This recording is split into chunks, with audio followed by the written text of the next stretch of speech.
ఆంధ్రప్రదేశ్ రాజకీయాల్లో భద్రత చుట్టూ సాగుతున్న రాజకీయాలు ఇప్పుడు ఢిల్లీ స్థాయికి చేరాయి.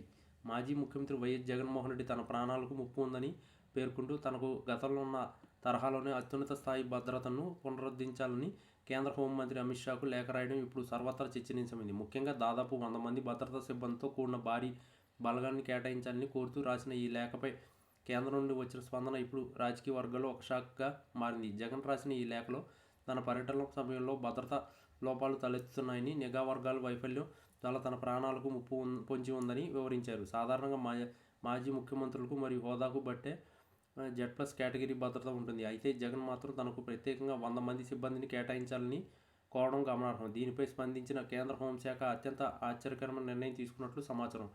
భద్రత అనేది వ్యక్తిగత హోదా కంటే కూడా ఒక వ్యక్తికి ఉన్న ముప్పు తీవ్రత ఆధారంగా ఉండాలని అమిత్ షా కార్యాలయం స్పష్టం చేసినట్టు తెలిసింది. కేంద్ర నిఘా సంస్థలు ప్రాథమికంగా సేకరించిన సమాచారం ప్రకారం జగన్కు ప్రస్తుతం ఏపీ ప్రభుత్వం కల్పిస్తున్న Z+ భద్రతా నిబంధనల ప్రకారమే ఉందని, ప్రత్యేకంగా అదనపు బలాల అవసరం లేదని తెలిపినట్లు వార్తలు వస్తున్నాయి. జగన్ కోరుకున్నట్లుగా భారీ సైన్యంతో భద్రత కల్పించడం సాధ్యం కాదని, నియమ నిబంధనల మేరకే మాత్రమే రక్షణ ఉంటుందని కేంద్రం తేల్చి చెప్పినట్లు సమాచారం. ఈ పరిణామం వైసీపీ శ్రేణులకు దిమ్మ తిరిగి షాక్ ఇచ్చింది. కేంద్ర ప్రభుత్వం ఈ విన్నపాన్ని నిరాకరించడమే కాకుండా భద్రతను కేవలం ఒక రాజకీయ హోదాగా చూడవద్దని పరోక్షంగా హెచ్చరించినట్టు విశ్లేషకులు భావిస్తున్నారు.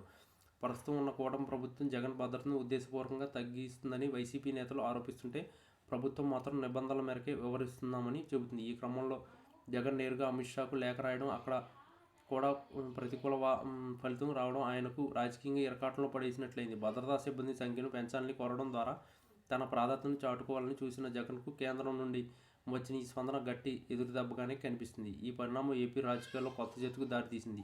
సాధారణంగా రాజకీయ నేతలు తమ బలాన్ని ప్రదర్శించడానికి కూడా ప్రభుత్వ వలయాన్ని వాడుకుంటారు. కానీ కేంద్రం ఇక్కడ కేవలం ప్రోటోకాల్ మరియు ముప్పు అంచనాలు మాత్రమే ప్రతిపాదికగా తీసుకోవాలని నిర్ణయించుకోవడం ద్వారా జగన్ ఆశలపై నీళ్లు జల్లింది. ఇది కేవలం భద్రతకు సంబంధించిన అంశంగానే కాకుండా రాజకీయ సంబంధాల పరంగా కూడా కీలక సంకేతాలను ఇస్తుంది. భవిష్యత్తులో ఈ జగన్ ఈ విషయంలో ఏ విధంగా ముందుకు వెళ్తారన్నది ఆసక్తికరంగా మారింది.